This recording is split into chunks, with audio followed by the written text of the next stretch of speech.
ao fim, Pai. Sabemos que nesse momento ele está receoso, mas pedimos a Ti, Espírito Santo, que relembra-o daquilo que ele tem se alimentado no decorrer da sua vida. Nós, como igreja do Senhor, agradecemos a Ti pela vida dele e nos colocamos, Pai, não apenas como ouvintes da sua palavra, mas praticantes. Que essa palavra surta efeito na sua igreja e na vida dele, Pai. Te agradecemos em nome de Jesus. Amém.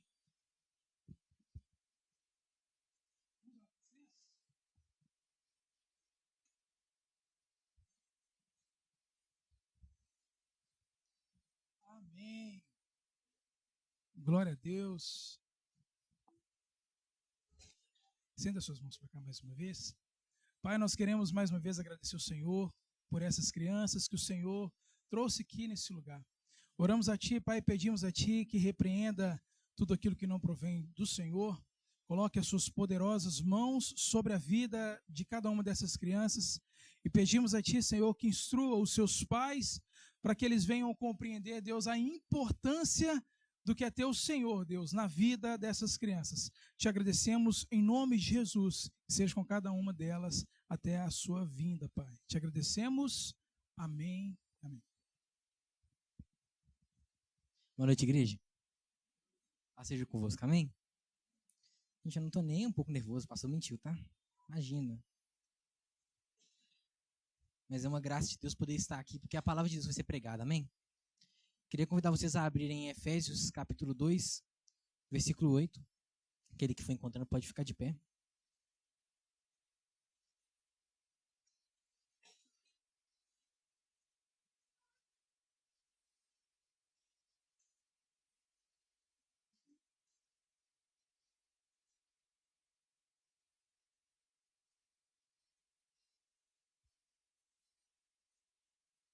Efésios capítulo 2, versículo 8 diz assim: Pois vocês são salvos pela graça, por meio da fé. Isso não vem de vocês, é dom de Deus. Só até aí. Queria convidar os irmãos a orar mais uma vez, pedindo que o Espírito Santo possa ministrar aos nossos corações essa mensagem. Amém? Senhor, muito obrigado pela tua palavra. Obrigado, meu Deus, pela graça de podermos estar diante do Senhor, para podermos ouvir, meu Deus, não uma mensagem a mais, Senhor, não simplesmente uma palestra, Senhor, mas as tuas palavras de vida eterna, Deus. Nós te damos graças, Senhor. Nós agradecemos porque é elas, ó Pai, quem há de nos fazer permanecer, meu Deus, firmes, ó Pai, na fé. É essa palavra quem há de nos fazer crescer, Senhor, para a glória do nome do Senhor. Por isso te pedimos que o seu Espírito Santo possa aplicá-la corretamente aos nossos corações hoje, segundo a tua boa, perfeita e agradável vontade. Em nome de Jesus. Amém. Hoje nós vamos falar de perseverança na fé, né? Seguindo a série de mensagens, a gente já falou sobre perseverança na palavra e perseverança na comunhão. O que está muito ligado, a gente vai perceber hoje. Mas antes eu queria comentar com vocês, alguém já ouviu falar, muito aleatório, alguém já ouviu falar do TCP? Uma facção chamada TCP? Alguém já ouviu? Acho que alguns já ouviram. Para quem não conhece, TCP, já ouviu? O TCP, essa sigla significa Terceiro Comando Puro. É uma facção hoje que no Brasil é a terceira maior facção do Brasil. Ela é ligada a uma coisa, um movimento que é chamado de narcopentecostalismo. É uma tendência de facções, como a gente já viu antes, de se aliarem a algum tipo de fé, de religião. Só que no caso do TCP, eles se aliam muito a um neopentecostalismo. E aí eles deram esse nome de narcopentecostalismo. O TCP, como eu falei, é a terceira força do crime organizado hoje no Brasil, sendo rival do CV e do PCC, né, que são os primeiros e segundo lugar. E olha para você ver, esse grupo, através da sua crença, eles já estão assim, né, como eu falei, tomando o Brasil. Tem lugares que eles, por causa da fé deles, fecham terreiros de macumba, eles já impediram missas católicas de acontecerem. E assim, realmente eles têm uma fé excêntrica, diferente, para não falar esquisita. Eles são fortemente assim influenciados pela visão de batalha espiritual. Então, para eles, por exemplo, você vê que é muito ligado à religião de matriz africana, eles têm um combate direto com eles. Porque, sendo ligados à fé, né, ao Senhor Jesus, à palavra, eles entendem que eles têm uma batalha a ser travada espiritualmente. E, no caso, uma guerra mesmo física contra essas outras facções que se aliam a outro tipo de fé. Outra informação interessante e esquisita. O IBGE, no último censo, falou que 43,2% da população carcerária do Ceará se denomina evangélico. É estranho, né? Não parece condizer muito com o que a gente acredita. E, na verdade, assim, esses são alguns exemplos que eu queria trazer só para mostrar que, tipo, há um monte de gente aí fora falando que tem fé, mas aparentemente não vive muito de acordo com a fé que nós professamos. E, na verdade, dizem que será fé.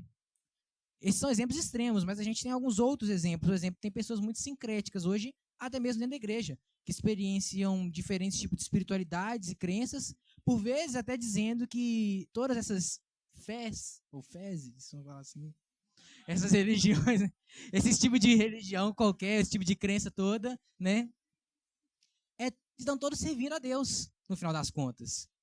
São de formas diferentes, mas está todo mundo servindo a Deus. Todo mundo está acreditando no mesmo Deus, mas de formas diferentes. São formas de culto diferentes apenas. Ok. Tem também os desigrejados, né? Alguns desses até afirmam dar valor à igreja, dizem estar apenas desviados, outros dizem que estão buscando em casa. A gente escuta muito isso, muito, muito, muito. A galera falando que acredita, falando que não, eu tenho lido minha Bíblia em casa, tenho orado em casa, tenho buscado a Deus em casa, né, no meu trabalho e tudo mais, e ok, glória a Deus por isso, mas é só isso? Os mundanos, diretamente falando, que professam a fé, mas vivem sem uma luta perceptível contra o pecado e sem desejo de santidade. A gente vê muito comum, a fé cristã hoje, principalmente, né? Nosso país ele é muito católico, mas também tem um grande número de evangélicos, né? E tanto um quanto o outro tem os seus não praticantes, né? A galera que vai às missas, vai aos cultos nos domingos, mas durante a semana parece que a vida continua a mesma, né? Vivendo a mesma vida de pecado, falando as mesmas besteiras, e tudo bem. Parece que a fé não tem muito a ver com a vida de segunda a sábado, só o domingo mesmo. Tem muitos que são nominais, né? Identificam-se como cristão, mas esse título não necessariamente, né? Façam que você não vê. É um tipo de pessoa assim. Você não vê ela falando muita besteira. Você não vê ela agindo muito em pecado. Mas ela está ali na igreja. Só que, ao mesmo tempo que ela está na igreja, parece que ela não está importando muito com as coisas da fé. Ela está ali, ela participa, assim, né? Ela não fala um palavrão, né? Ela não zoa com esse zoeiro de conotação sexual que é muito normal hoje em dia. Ela é uma pessoa moralmente ok, né? Isso é um cristão nominal, no final das contas, porque ela, na verdade, nas decisões dela, no dia a dia, da forma com que ela leva a vida, as prioridades dela não demonstram uma preocupação com a fé. E olha só para vocês entenderem, isso mostra pra gente que existe uma compreensão subjetiva colocada sobre o conceito de fé hoje em dia. Para pensar, eu nem preciso explicar muito sobre a questão do TCP, né, por exemplo. Eles têm a própria concepção de fé deles totalmente diferente daquilo que nós vemos hoje, né? Mas olha para os sincréticos, né? Cada um tem o seu tipo de fé, mas todos acreditam no mesmo Deus. Isso é fé. Para os desigrejados, a fé, por vezes, no caso, é influenciada por frustrações com a igreja, fazendo que seja uma coisa extremamente individual. Então, a fé deles é a fé deles, só. É a minha fé. Então, se é a minha fé, eu faço o meu culto em casa, a minha Bíblia eu leio em casa, as minhas heresias também eu crio sozinho, e por aí vai. Os mundanos também têm a sua própria definição de fé para pensar. E ela é, estranhamente falando, aliada à libertinagem. Não faz muito sentido. O discurso dessa galera tende para a indiferença com a santidade. Por quê? Porque, no final das contas, o importante é acreditar. Você está acreditando em Deus, né, e tudo mais. Isso não muda muito a sua vida. Você acredita, e é isso que vale. Para os crentes nominais, que têm uma fé muito moralista, né, eles são preocupados apenas com se tornar alguém bonzinho. Então, tipo, não é só também no caso dos mundanos, né? Eles só acreditam, tá bom. No caso dessa galera que tem uma fé muito moralista, eles falam assim, não, eu não falo palavrão. Ok, tá bom demais. Eu, né, tenho cuidado bem da minha esposa, tenho cuidado bem do meu marido, tenho cuidado bem dos meus filhos, né? Não, lá no meu emprego, eu ajudo as pessoas, eu faço muitas ações de caridade, porque isso parece que é a fé, às vezes, para algumas igrejas, inclusive, né? Fazer ações sociais é fé para algumas igrejas hoje. Então, assim, eu sou bonzinho, então tá ok, isso é fé, sabe? Eu sou uma pessoa boa moralmente falando. E, assim, em tudo isso a gente vê uma certa insuficiência. Talvez olhando para esses exemplos, para nós, é fácil julgar essas pessoas como incrédulas. E, de fato, muitas delas são. Eu não estou deixando de dizer isso, não. Mas o que a gente precisa se perguntar é se aquilo que nós chamamos de fé salvadora realmente é. Poxa, será que só essa pessoa esse pessoal que tende a cair nesse engano? De criar um conceito de fé própria que não corresponde à verdadeira fé salvadora? Será que é um risco só das pessoas que estão lá fora? Ou só de quem está do seu lado? Será que não é um risco que nós mesmos estamos correndo nesse momento? Para pensar nisso. É possível que possamos concordar com a facilidade que existe algum tipo de equívoco nas compreensões desses exemplos. Mas aí fica a pergunta também. Nós vimos que, realmente, parece muito errado. Alguma coisa está errada na fé dessa galera. Mas aonde que esse erro começa? Já parou para pensar nisso? Se tem alguma coisa errada, beleza. Mas aonde que esse erro realmente começa? Porque está todo mundo errando em algum lugar nesse conceito. Mas aonde que esse erro começa? Então, para isso, a primeira pergunta que eu quero fazer com vocês hoje, conduzir para a gente poder construir junto, afinal de contas, o que verdadeiramente é a fé salvadora? E aqui eu queria, assim, fazer trazer assim, um chamamento para vocês, para poderem estar estudando em casa também. Muito do que eu fiz nessa pregação foi baseada principalmente na Confissão de Fé Batista de Londres, de 1689. É uma confissão de fé, como eu falei, 1689, foi feita lá em Londres pelos batistas. Ela tem muita coisa assim que ajuda a gente a compreender sistematicamente a nossa fé, no que a gente acredita, né? Talvez nós não vamos afirmar todas as coisas que estão lá, né? Porque não é uma confissão de fé da nossa igreja, mas ela ajuda muito a gente a entender melhor a fé em geral e vários outros assuntos da fé. Então, assim, Confissão de Fé Batista de 1689, depois vocês pesquisem lá. E eu também vou mandar depois lá no grupo, me cobrem depois, um vídeo sobre esse TCP que saiu na BBC, que é muito interessante de saber sobre, tá? Mas, enfim, o que verdadeiramente é fé salvadora? Em sentido geral, a fé, como vocês viram, pode ter muitos significados. Entretanto, a fé apropriadamente denominada fé salvadora tem esses atributos próprios. E aí eu queria voltar com vocês aqui. Efésios, capítulo 2, versículo 8. Vamos ler de novo aqui? Pois vocês são salvos, vou ler aqui, tá no meu celular. Pois vocês são salvos pela graça, por meio da fé. Isso não vem de vocês, é dom de Deus. Então, para a gente poder começar a construir a ideia, deixa eu ver se dá para poder acompanhar vocês aqui. Isso, dá para acompanhar vocês aqui. A primeira coisa que a gente precisa entender é que a salvação é dom de Deus. E aí eu falo salvação por quê? A gente tem o costume de falar que a fé é dom de Deus. Mas se a gente olhar a língua original, o texto está dizendo para a gente que isto ali é todo esse processo aqui. Pois pela graça vocês são salvos por meio da fé. E isto, essa salvação que vem por meio da fé, não vem de vocês, é dom de Deus. Então, assim, eu não estou dizendo que a fé não é dom de Deus, mas todo o processo de salvação, que inclui a fé, é dom de Deus. Toda a nossa salvação pertence ao Senhor, né? E como dom, é uma dádiva gratuita. A ideia de dom é isso, é uma dádiva gratuita que é concedida por Deus a nós. Nós recebemos a fé, não é algo que nós conquistamos, não é algo que nós criamos, mas é algo que nós recebemos da parte do Senhor, né? E por que essa fé é algo divino e não humano, né? Efésios ainda, agora eu quero convidar vocês aí lá no início do capítulo, tá? Efésios capítulo 2, nós vamos ler do versículo 1 ao 3.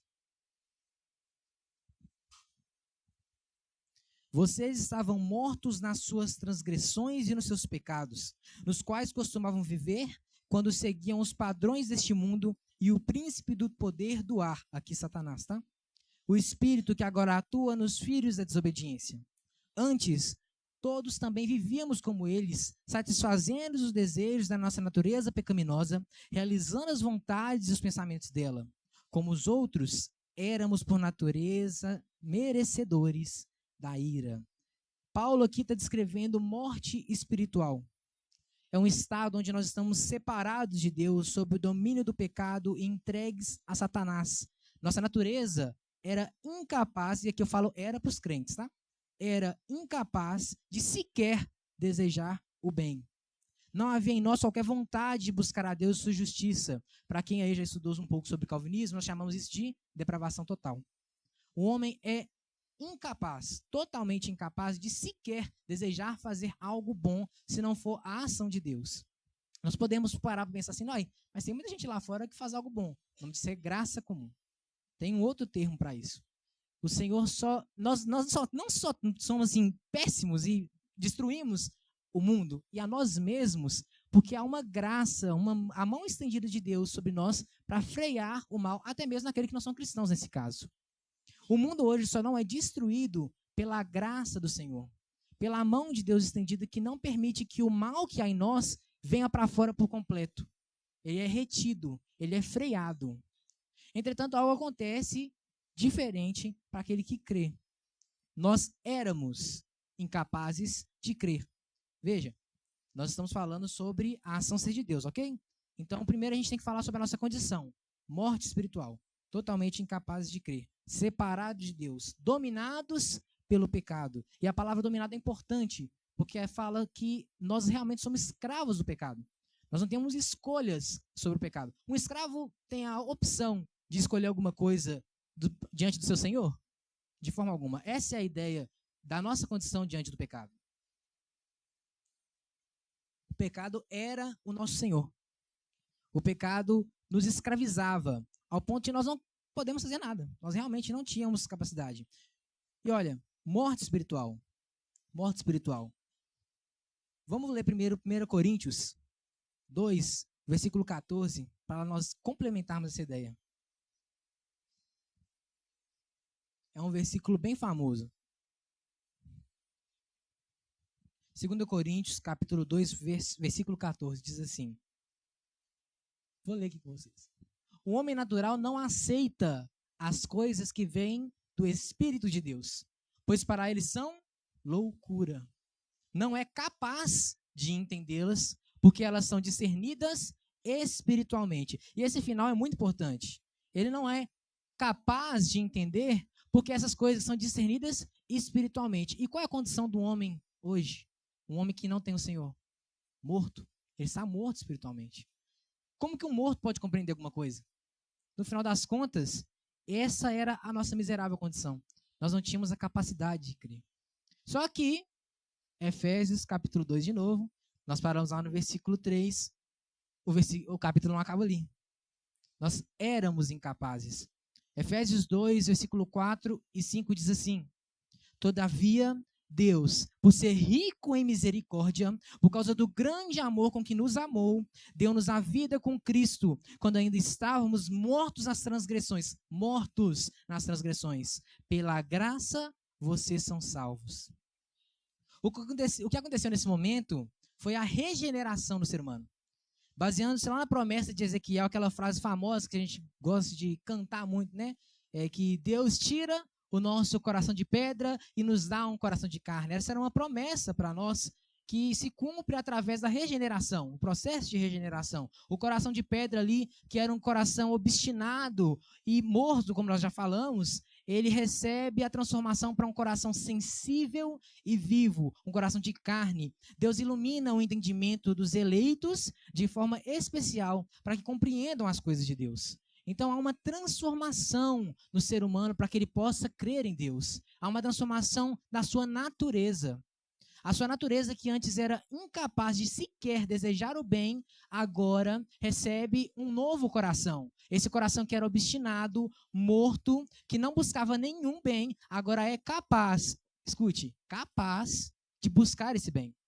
Ele recebe sensibilidade. Ele recebe renovação. E olha que interessante, o texto nos fala lá no versículo 4, né, que Deus age desta forma por ser rico em misericórdia e por causa do seu grande amor. Sabe o que primeiro me vem na mente quando eu leio isso aqui? Eu já passei uma fase na minha vida, de um pecado que eu enfrentei, que eu achava que era o pior dos pecados. E eu acredito que muita gente já passou por isso, sabe? E no sentido que eu achava que eu não conseguiria obter perdão da parte de Deus. Só que isso é um absurdo, porque a palavra do Senhor nos ensina que Deus é rico em misericórdia e tem grande amor para poder amar aqueles que Ele verdadeiramente ama.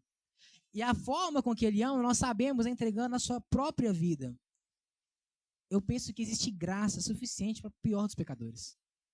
Sabe? O preço que Jesus pagou na cruz é mais do que suficiente para cobrir qualquer pecado e qualquer multidão de pecado e qualquer natureza pecaminosa. Jesus não morreu na cruz simplesmente para perdoar as nossas ações, não. Ele morreu para transformar a nossa natureza, algo que é muito mais profundo daquilo que nós podemos contar. Muitas vezes nós colocamos um peso sobre nós, sobre o qual nós colocamos, na verdade, se protegendo de Deus, se escondendo de Deus, fugindo de Deus. Não, meu pecado é grande demais para que eu possa me chegar a Deus. Mentira! Veja, isso é uma acusação de Satanás contra nós. Eu não estou dizendo que a graça ela é barata. Muito pelo contrário, o preço foi muito alto. Muito alto. E é por isso que esse preço é suficiente para transformar não somente a nossa forma de agir, mas a nossa, antes de qualquer coisa, a nossa forma de ser. Nós nos tornamos capazes de crer em Cristo para a salvação das nossas vidas. Portanto, nós falamos primeiro que a salvação, né, e a fé é um dom de Deus. E num segundo momento, agora entendendo tudo isso, a gente entende que essa fé salvadora, ela é descrita, na verdade, como uma obra do Espírito de Cristo no coração dos eleitos, pela qual eles são habilitados a crer para a salvação de suas almas. E por que eu estou focando tanto nessa palavra habilitados? É porque a gente pode parar para pensar, seguindo uma conclusão lógica que a gente acaba criando, que então Deus crê por nós. Mas não é só isso, não é assim. Não é assim que funciona. Nós somos habilitados a crer através dessa regeneração. Nosso coração pode agora crer em Jesus livremente. Nós somos conduzidos pelo Espírito Santo a essa fé. Filipenses capítulo 2, versículo 13 diz que é Deus quem produz em nós tanto o querer quanto o realizar de acordo com a boa vontade dele. Então veja, a salvação ela é dom de Deus. Há uma ação de Deus desde o princípio até o fim. Mas Deus age de forma com que nós desejamos servi-lo e crer livremente. Você pode falar assim, que loucura é essa? Mas como assim? Ou é Deus ou é nós? Fica meio confuso. E nisso há um mistério. Nós precisamos saber parar onde a palavra para. A palavra coloca as duas coisas como verdade. Deus age em nós para que nós venhamos ter fé. Da mesma forma com que essa fé, com que Deus age em nós para que nós tenhamos, nós desejamos a ela livremente. É um desejo nosso. E, em segundo momento, para a salvação de suas almas, né, que eu falei, né? Veja que a fé que nós estamos falando aqui não é uma fé qualquer. E aqui a gente começa a voltar lá na ilustração que eu estava falando antes. É uma fé como um sentido de crença, e uma crença objetiva no Evangelho de Jesus. Essa fé que nós temos em Cristo, na obra de Cristo, no Evangelho de Cristo, ela é a manifestação dessa regeneração que ocorreu conosco. E veja, Jesus não nos regenera para crer em qualquer coisa, não. Ele mesmo nos conduz à verdadeira fé, que é o Evangelho de Jesus. É através do sacrifício de Cristo que nós somos alcançados e somos transformados. Atos capítulo 24, versículo 14 diz assim: confesso, porém, que adoro ao Deus dos nossos antepassados como seguidor do caminho, que chamam seita. Creio em tudo que concorda com a lei e no que está escrito nos profetas. Veja, é essa fé aqui que nós somos chamados a crer, não está ali. Atos 24, 14, tá? É essa fé que nós recebemos, a fé que é embasada na palavra de Deus. E aí por isso que eu achei muito interessante quando eu estava estudando sobre a perseverança na fé, porque ela veio num momento, assim, extremamente oportuno dentro da série de mensagem. Nós falamos primeiro da perseverança na palavra, depois a perseverança na comunhão e agora a perseverança na fé. E a perseverança na fé inclui tanto a perseverança na palavra quanto a perseverança na comunhão. A nossa fé é na palavra. E a palavra nos ensina a viver em comunhão. É na comunhão que nós obtivemos força na nossa fé. E, entenda, se nós somos chamados a perseverar, é porque há um tipo de ameaça. Ok? Veja, a gente é chamado a crer naquilo que a palavra de Deus nos fala. Só que essa definição objetiva contrasta muito forte com muito tipo de crença que a gente vê aqui hoje. Por exemplo, inclusive dentro da igreja. A gente vê uma fé muito mais um pensamento positivo do que verdadeiramente na palavra de Deus. As pessoas falando que não, você tem que crer que as coisas vão dar certo. Tá, mas e se não derem? Será que é esse tipo de fé que o Senhor nos conduziu a viver? Será que é esse tipo de fé que o Senhor nos entregou? É esse tipo de crença que nós deveríamos depositar em nossos corações? A verdade é que é um tipo de fé criada na mente humana.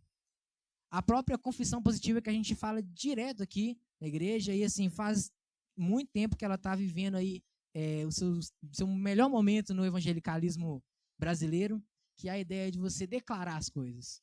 Então, se eu declaro, vai acontecer. Gente, eu estava, inclusive, quando eu fui ler um pouco sobre confissão positiva, né, o maior autor, né, sobre isso é o Kenneth Hagin, que o maior expoente no momento é Kenneth Hagin. E ele chega ao ponto de dizer que, na sua construção da ideia de confissão positiva, ele é um defensor disso, ele fala que nós temos que entender que nós temos a mesma posição de Jesus diante de Deus. Que nós somos como filhos de Deus e, nesse sentido, somos deuses também. Por isso nós temos esse tipo de autoridade. E veja, nós não estamos falando de uma coisa que é distante de nós, porque parece absurdo, realmente. Realmente, é um absurdo, só que não está longe de nós. Nós temos igreja aqui em Lagoa Santa, várias igrejas aqui em Lagoa Santa, que acreditam nisso. Eu já fui de uma igreja aqui em Lagoa Santa que acredita nisso. Então não é uma coisa distante de nós. E por isso que nós precisamos falar tão firmemente contra. Uma vez eu estava conversando com o pastor Robin, diante de uma situação que a gente estava passando, e a gente estava conversando assim, será que realmente existe a necessidade de nós darmos nomes aos bois, vamos dizer assim, sabe? Falar quem que são essas pessoas que estão ensinando essas coisas erradas? Será que a gente não pode só combater a ideia? Será que a gente não pode só combater aquilo que está sendo ensinado incorretamente? Só que, para pensar, essa ameaça está muito perto de nós. O que nós falamos aqui, muitas das vezes, dando nomes, é por cuidado com nossos irmãos, é por cuidado com vocês e por cuidado nosso. Para que nós podemos saber exatamente quem nós não devemos ouvir, para onde nós não devemos ir.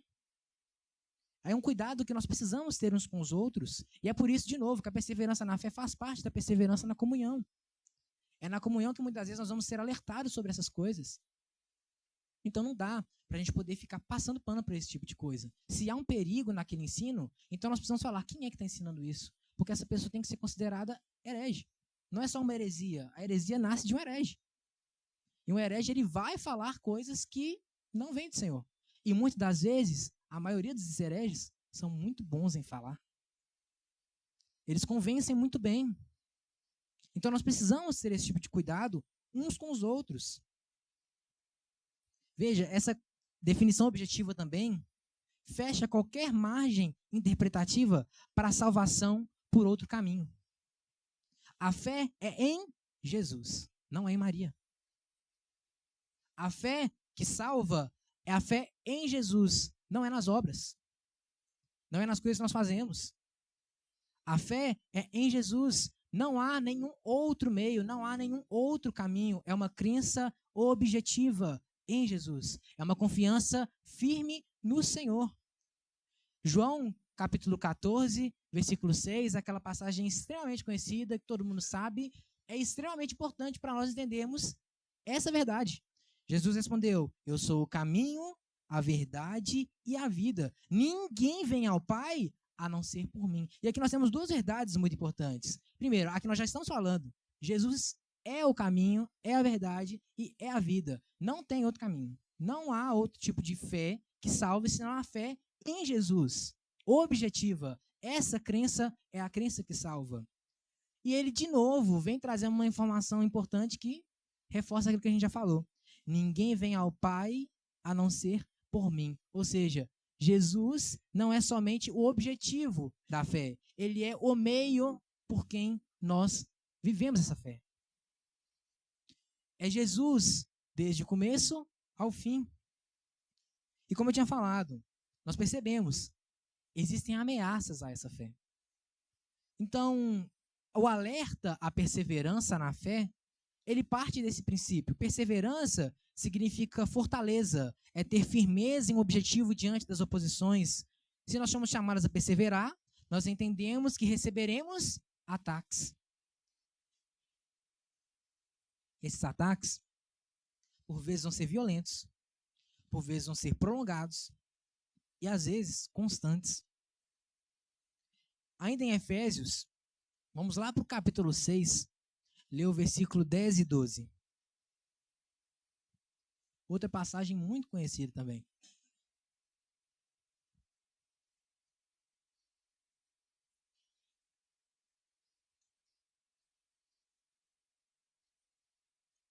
Efésios capítulo 6, versículo 10 ao 12. Inicialmente, somente eles. Finalmente, sejam fortalecidos no Senhor e na força do seu poder. Vistam-se de toda a armadura de Deus, para poderem ficar firmes contra as ciladas do diabo, pois a nossa luta não é contra sangue e carne, mas contra os poderes e as autoridades, contra os dominadores deste mundo de trevas e contra as forças espirituais do mal nas regiões celestiais. E olha o que vai dizer o versículo 16. Além disso, usem o escudo da fé, com o qual vocês poderão apagar todas as setas inflamadas do maligno. Veja, o que seriam essas setas? O primeiro, eu acho que fica muito claro quando a gente está falando de perseverança na fé, que são os ataques à sã doutrina. Nós precisamos guardar-nos dessa fé que é de todos nós, que a gente chama de ortodoxia, a verdadeira fé, a verdadeira crença, a verdadeira doutrina. Essa verdadeira doutrina, a ortodoxia, ela vai sofrer ataques, gente, desde sempre sofreu. Desde sempre sofreu. A verdade, né, muitas das vezes, ela é dura demais para as pessoas poderem aguentar. O que elas fazem? Substituem por mentira. Substituem por aquilo que é mais afável, que é mais cômodo. E não é verdade. Por isso, de novo, quando o Maurício estava pregando, eu achei muito interessante a forma com que ele conduziu o início da pregação. A primeira coisa que ele falou foi sobre a verdade absoluta. Nós precisamos entender que existe uma verdade absoluta.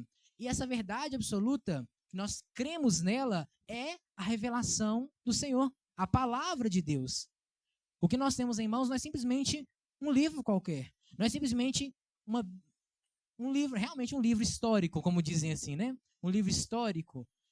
E nem simplesmente um livro que contém a palavra de Deus, que é uma forma que as pessoas hoje em dia estão usando para poder dizer que ela contém a palavra de Deus no sentido que algumas partes são verdade, outras não. Não é essa a verdade bíblica. Não é essa a ortodoxia. A própria Bíblia nos afirma ser a palavra de Deus. Não há nada aqui que foi feito por acaso. Não há erros. Nós cremos em uma verdade pontual e ela parte do princípio da inerrância bíblica. A Bíblia não erra. Porque Deus não erra. Se nós chamamos a Bíblia de palavra de Deus, como pode haver erros nela? Nós estamos imputando erros em Deus. Então nós precisamos entender que há ataque a essa fé, há ataque a essa verdade. E nós precisamos guardar quanto a esses ataques. Porque a verdade de Deus não muda. A palavra não muda. A Bíblia não vai deixar de existir porque você não acredita nela. Mas com certeza você vai para o inferno se não acreditar. Nós não acreditamos, de novo, em qualquer fé. Não é qualquer tipo de compreensão sobre Deus que vai salvar. Não, é uma fé pontual, a fé ortodoxa. Essa é a fé salvadora. Em segundo ponto, a gente, para definir o que seriam essas setas inflamadas do maligno, nós podemos também dizer que é um ataque à própria confiança em Deus.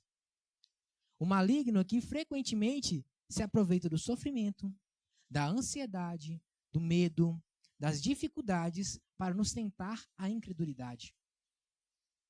Então essas setas também são um ataque não somente à fé que nós compartilhamos, né, a crença, mas a sua fé pontualmente. Quando você passa por lutas e muitas das vezes se vê desanimado demais para congregar. Você se vê distante demais do Senhor para orar. Veja, isso também são setas inflamadas do maligno.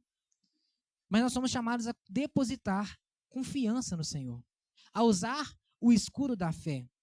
E como assim? Como assim usar o escudo da fé? Essa confiança precisa ser depositada em Deus de uma forma prática.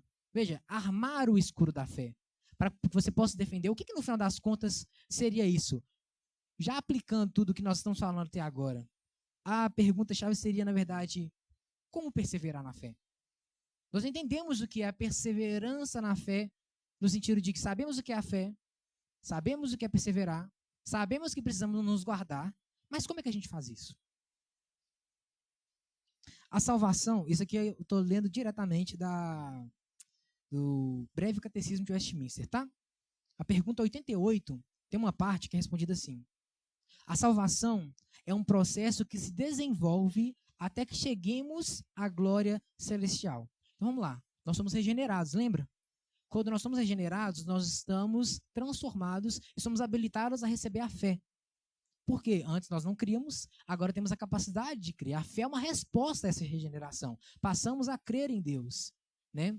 Nesse processo todo também, nos é imputada a justiça de Cristo. Nós somos justificados diante de Deus. Antes, nós éramos condenados pelos nossos erros e pecados. Agora o peso de culpa já não está mais sobre nós. Só que não acaba aí. Porque somos salvos, ok. Estamos justificados diante de Deus. Nós temos fé. Mas a gente vive essa fé. A salvação não acontece, o Espírito Santo não age simplesmente naquele momento inicial.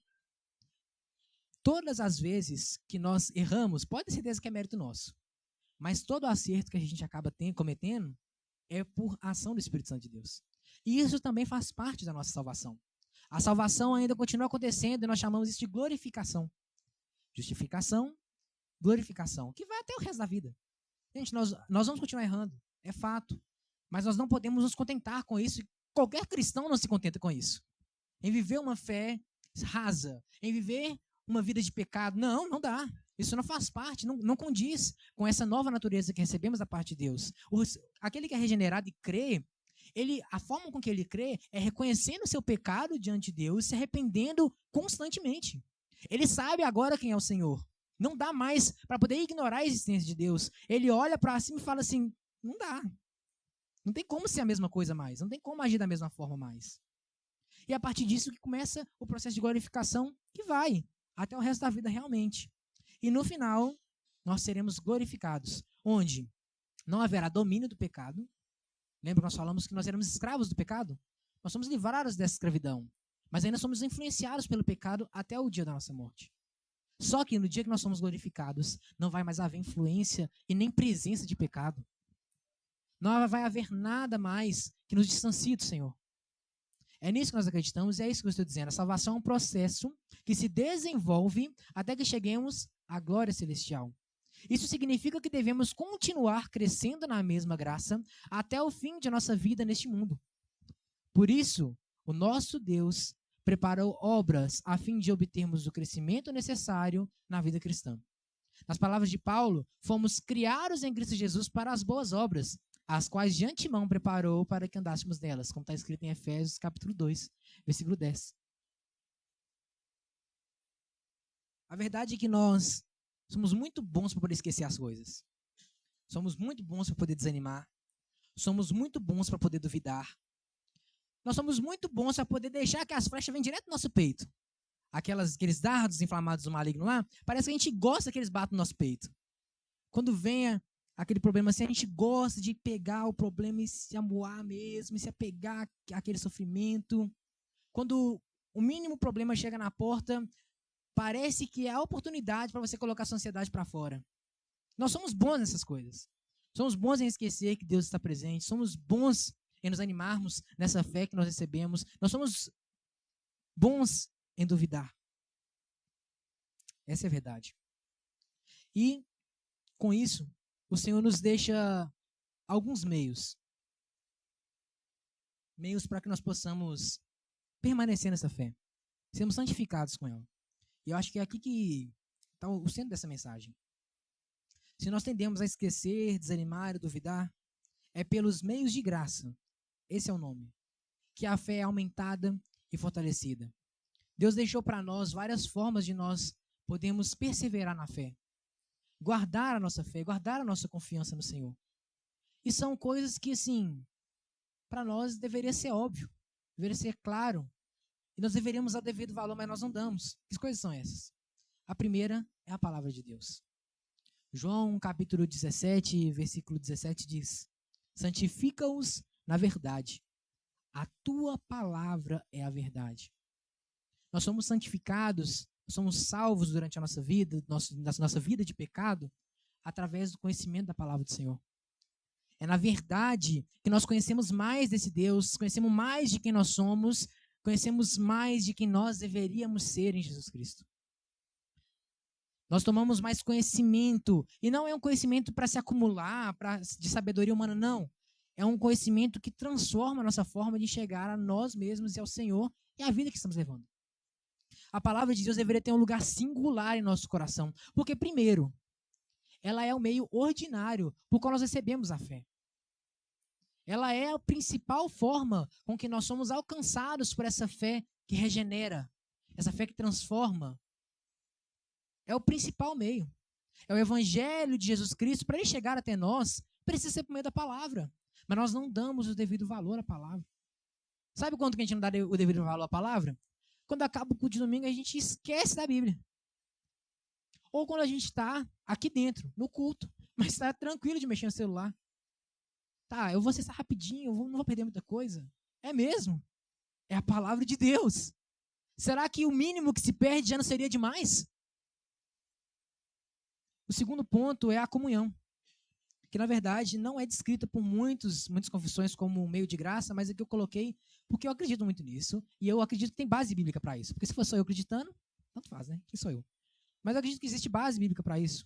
Deus nos preserva também através da correção, do encorajamento, da disciplina e do cuidado mútuo da igreja. A gente vê durante a palavra de Deus, nós temos alertados constantemente sobre uns aos outros.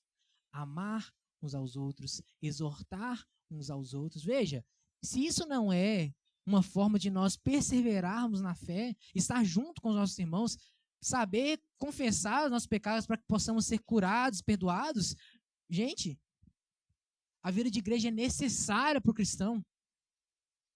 E assim, eu não preciso nem falar muito disso, porque o pastor Elcio falou muito bem na última pregação dele. Nós precisamos viver em comunhão. O Senhor nos chama a viver essa comunhão. E essa não é a comunhão de a gente estar aqui, troca uma ideia aqui e acabou. Não, é que, será que amanhã eu vou estar passando uma luta? Quem é que vai me ouvir? E veja, talvez a pessoa que está do seu lado, amanhã vai estar passando uma luta. Você não vai procurar saber? Você não vai querer orar por ela? Você não vai querer conversar com ela para talvez dar um conselho? Talvez você não seja realmente o melhor conselheiro, não, mas é a graça de Deus que nos capacita essas coisas. Se dependesse de mim, eu não estaria pregando que não, gente. Se dependesse do meu conhecimento para poder estar aqui em cima, eu não estaria pregando aqui de jeito nenhum. Talvez estaria pregando em outras igrejas que aceitam qualquer coisa, mas não. Não é para essa fé que nós somos chamados uma fé isolada, uma fé individual, uma fé que não leva em conta aquilo que o Senhor diz. E o Senhor diz que Ele preparou a salvação para um povo. Um povo. Ele está formando um povo. Deus está formando uma família. Deus está salvando um corpo. Um corpo com vários membros, do qual você faz parte. E por fazer parte, você tem deveres e responsabilidades. Você tem direitos? Tem alguns direitos. Mas você tem principalmente responsabilidades. Nós temos responsabilidades.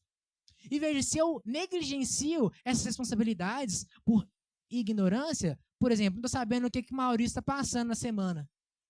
Ainda é minha responsabilidade, ainda é meu pecado. Porque eu deveria estar perguntando, como é que você está, meu irmão? Está tudo bem com você? Eu posso fazer alguma coisa por você? Será que eu posso orar por você? Tem alguma coisa que está passando? Talvez eu possa te ajudar? Gente, nós somos família. A gente não está aqui como simplesmente uma comunidade como qualquer outra aí, não. Não é um centro terapêutico, não. Não é isso. Nós estamos aqui como família. Somos irmãos na fé. Irmão. Gente, somos irmãos. Como é que você consegue chamar alguém de irmão se você não sabe o que está acontecendo com essa pessoa? Você não sabe qual é a dor do coração dessa pessoa? Porque geralmente a desculpa para não estar na igreja, para não fazer parte da comunhão, é que eu estou tranquilo, sabe? Eu estou de boa. Eu não preciso, não. Tá bom, se você sabe muito, se você é muito bom assim mesmo, beleza. Mas você não está cumprindo com a sua responsabilidade com quem está lá, não. Você ainda faz parte de uma igreja, você ainda faz parte de um corpo. O terceiro ponto é o batismo e a ceia do Senhor. 1 Coríntios, capítulo 10, versículo 16 e 17 diz: o cálice da bênção que abençoamos não é a comunhão do sangue de Cristo. Eu quero ler de novo. O cálice da bênção que abençoamos não é a comunhão com o sangue de Cristo? E o pão que partimos não é a comunhão com o corpo de Cristo? Como há somente um pão, nós, que somos muitos, somos um corpo, um só corpo, pois todos participamos de um único pão. Gente, assim, a gente às vezes pensa que a ceia é só mais um momento. Mais um momento do culto. É igual diz minha oferta, louvor e tudo mais. Eu entendo que a ceia do Senhor, na verdade, ela é um momento central do culto. A palavra, ela é extremamente importante. Mas veja, a própria palavra, quando ela é pregada, aponta para a ceia. Porque a ceia aponta para Cristo. Aponta para a nossa comunhão uns com os outros, mas principalmente com o Senhor. O que nós vemos hoje é um desmazelo gigantesco pelo momento da ceia, ou pelo culto da ceia. Chega o culto da ceia, marca um compromisso, poxa vida, é culto, né? Tipo assim, semana que vem tem outro. Não. Pelo menos, ao que indica aqui na palavra de Deus, a mente de alguém que foi regenerado não deveria ser essa. É um momento onde nós, mais do que nunca, estamos unidos uns com os outros e com Cristo. Nós nos lembramos daquilo que nos traz aqui. Daquilo que não simplesmente nos traz aqui, mas daquilo que nos dá motivação para poder viver amanhã. Veja, é para a glória de Deus que nós vivemos. Se nós não temos comunhão com esse Deus, com o seu corpo, de que adianta? E, por último, para a gente já finalizar, a gente fala da oração. Eu deixei a oração por último por um motivo muito específico, que a gente vai orar. Mas olha só, na oração, no momento de oração, quando a gente vai orar, se a gente realmente tem a mente de Cristo, ok? Nós reconhecemos a nossa completa dependência de Deus. O simples fato de nós pararmos para poder orar, nós estamos reconhecendo diante do Senhor que nós não podemos. Nós não podemos nada. E assim, a verdade é que a gente tem uma prática, né, comum de sempre falar, não sei o que, não sei o que, em nome de Jesus, não sei o que, em nome de Jesus. Mas o que significa isso? Nós oramos em nome de Jesus porque Ele mesmo ainda é o nosso único mediador. Nós não temos mérito nenhum quando nós vamos orar. Nós não poderíamos chegar e pedir alguma coisa para Deus, porque na verdade a gente estava lascado mesmo. Não tinha jeito não. Pedir alguma coisa para Deus, nós já estávamos condenados. Aí, aquele que verdadeiramente é santo e único, bom, entregou a sua vida por causa de nós. Nós nem tínhamos pedido. A gente nem tinha capacidade de reconhecer esse sacrifício dele. Mas ele mesmo morre e através da sua morte nos faz ver a Deus. E nos fazendo ver a Deus, ele agora nos conduz a uma nova vida. Ainda assim ele diz para nós, olha, se você verdadeiramente crê, você pode pedir. E aquele que pede com essa mente sabe muito bem o que vai pedir. E é por isso que eu falei que aquele que ora com a mente de Cristo, aquele que ora com a mente de Cristo realmente reconhece que ele é dependente do Senhor e ele, na verdade, ele não tem muito o que pedir não, porque ele já recebeu muito. Ele já recebeu muito. Só que olha só, quando a gente vai orar, a gente tem que ter essa mente. Jesus, eu não mereço nada não. Eu deveria, na verdade, estar pedindo perdão ao Senhor mais uma vez. E é por isso que eu acho que a nossa oração deveria começar assim, sabe? Pedindo perdão a Deus mesmo. Eu não tenho muito mais o que falar. Eu queria convidar vocês para a gente poder orar sobre isso. Amém? Eu acho que a gente tem muito pelo que pedir perdão ao Senhor. Muito. Sabe? A gente deve muito a Cristo. A gente deve muito ao Senhor. Para que nós possamos verdadeiramente considerar que nós estamos começando a caminhar nessa perseverança na fé, que nesse momento nós possamos primeiro reconhecer a nossa dependência do Senhor. Que a gente não tem mérito nenhum nessa fé, não. Talvez hoje foi um momento que você reconheceu assim, eu não tenho essa fé que ele está falando. Eu não tenho essa fé que a palavra do Senhor está dizendo, não. Eu acho que eu criei para mim algum outro tipo de coisa que não é fé. Talvez seja o momento de reconhecer. Talvez você, nesse momento, estava sentindo um peso maior do que você deveria carregar e deveria estar mais buscando ao Senhor. O seu pecado não é maior do que a graça de Deus. Onde abundou o pecado, superabundou a graça. Que nós possamos orar ao Senhor neste momento, pedindo perdão a Ele. Senhor, nós somos gratos a Deus por causa do seu sacrifício, Pai. É pelo seu sacrifício hoje, meu Pai, que nós podemos reconhecer ao Senhor, Deus. Reconhecer, ó Pai, que o Senhor é grande, bom, perfeito, santo, de uma forma com que nós não podemos compreender, Deus. E olhando para o Senhor, meu Pai, nós precisamos reconhecer, meu Deus, que nós não somos nada. Nós somos simplesmente pecadores, Senhor. Nós somos simplesmente falhos, Senhor.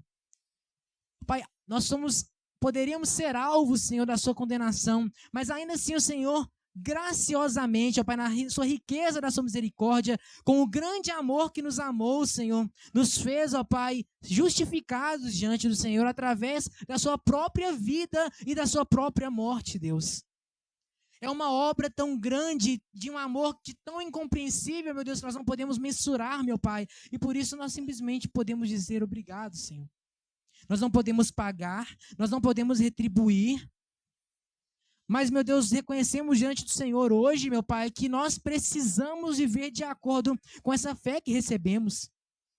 Ensina-nos a perseverar nessa fé, Senhor. Pai, nos ensine, ó Pai, a amar a sua palavra, que nos guarda dos ataques do diabo, a nossa crença no Senhor, as verdades que o Senhor entregou a cada um de nós, as verdades que o Senhor entregou à tua igreja, a verdade que não muda, Senhor, que muitas das vezes é desconfortável por causa da influência do pecado que ainda está em nós, Senhor, mas ele não é suficiente porque o teu poder é maior, Deus. Nós cremos que o Teu Espírito Santo tem poder para poder operar em nós o querer e o realizar. Transforme o nosso querer, Senhor. Transforme as nossas vontades, Deus. Transforme, Deus, aquilo que nós dizemos que não queremos fazer, que não queremos crer, que não queremos ser, Senhor. Muda a nossa mente, coração, Senhor, no nosso íntimo, Deus, onde somente o Senhor sonda, onde somente o Senhor acessa, meu Pai. Para que nós possamos, então, poder também se importar com quem está ao nosso redor. Deus nos ensine a amar ao nosso próximo, a essa igreja, Senhor, como o Senhor mesmo nos amou. Nos ensine, ó Pai, a amar, meu Deus, de forma sacrificial a cada um daqueles que estão ao nosso lado, assim como o Senhor mesmo nos amou, entregando a sua própria vida, Senhor. Não nos permita mais viver uma vida de irreverência, Senhor, diante da sua presença e do seu amor. A tua palavra nos ensina que aquele que foi muito perdoado, muito ama. E nós reconhecemos, meu Deus, que somos muito perdoados pelo Senhor. Quem poderia pagar a nossa ofensa diante do Deus, Criador de todo o universo? Mas o Senhor pagou, Deus. Então nos ensine a amar dessa forma também, Senhor. Pai, não nos deixe mais ser irreverentes, meu Deus, com momentos, ó Pai, como a ceia do Senhor, que é o verdadeiro momento do culto, Senhor. Senhor, que nós venhamos realmente reconhecer, ó Pai, que é através do seu sacrifício, meu Deus, que é através, ó Pai, da sua dor, que é através, Senhor, do seu amor que nós ganhamos vida. Deus, e por último eu te peço, Senhor, que o Senhor possa nos levar para o lugar de oração todos os dias, Pai. Porque é lá que nós somos humilhados diante da nossa natureza, Senhor. É lá que nós nos humilhamos diante do Senhor, Deus. É lá que nós verdadeiramente colocamos a nossa vida cativa aos seus pés. Ó Deus, nós somos totalmente dependentes do Senhor, Pai. Que essa fé que o Senhor entrega, o Senhor possa entregar ainda para aqueles que estão nesse mundo, Senhor, para aqueles que estão lá fora. Há pessoas que nós amamos, meu Deus, que ainda não reconheceram e nós não somos diferentes delas, Senhor. Que o Senhor possa regenerar, ó Pai, os nossos familiares, Senhor.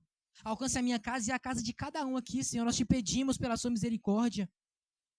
Senhor, se depender de cada um de nós, nós podemos falar, mas a palavra do Senhor somente é quem transforma. Pedimos o seu Espírito Santo. Envie o seu Espírito Santo para regenerar as vidas, para dar a fé. E nos dê, ó Pai, intrepidez para pregar a sua palavra, que é o meio ordinário pelo qual o Senhor transforma. Muito obrigado pela sua graça, Jesus. Em nome de Jesus. Amém. Meus irmãos, graças a Deus, esse ano completaremos 7 anos como igreja e é o Senhor quem tem nos sustentado. Esse ano é o ano da perseverança, um direcionamento que nós recebemos. E no primeiro domingo, o Maurício pregou aqui sobre a palavra, perseverança na palavra. O pastor Elvis ele pregou sobre a perseverança na comunhão. Hoje o Vitor pregou a perseverança na fé. São pontos centrais para nós cristãos. E são pontos que nós não estamos assim 100%, verdade, irmãos? Verdade. Nós precisamos meditar mais na palavra de Deus, precisamos realmente abrir mais a palavra de Deus. Não existe um outro meio de nós conhecermos a Cristo se não for por intermédio da palavra. Não tem outra forma, não tem. Nós precisamos ter comunhão uns com os outros como um corpo, sabe, irmãos? E a nossa fé precisa estar no lugar certo. Eu conheço um cara que fala assim, eu tenho a minha fé. Oh, rapaz, beleza. Mas a fé que nós precisamos ter é a fé que Cristo ele cria, que ele gera. Cristo ele diz que ele é o autor e o consumador da nossa fé. E por fim, no domingo que vem, em nome de Jesus, eu já quero agradecer a vocês por terem vindo. Não falta não, meus irmãos, domingo, sabe? Nós vamos cantar parabéns para nós, já viu isso? Que coisa gostosa.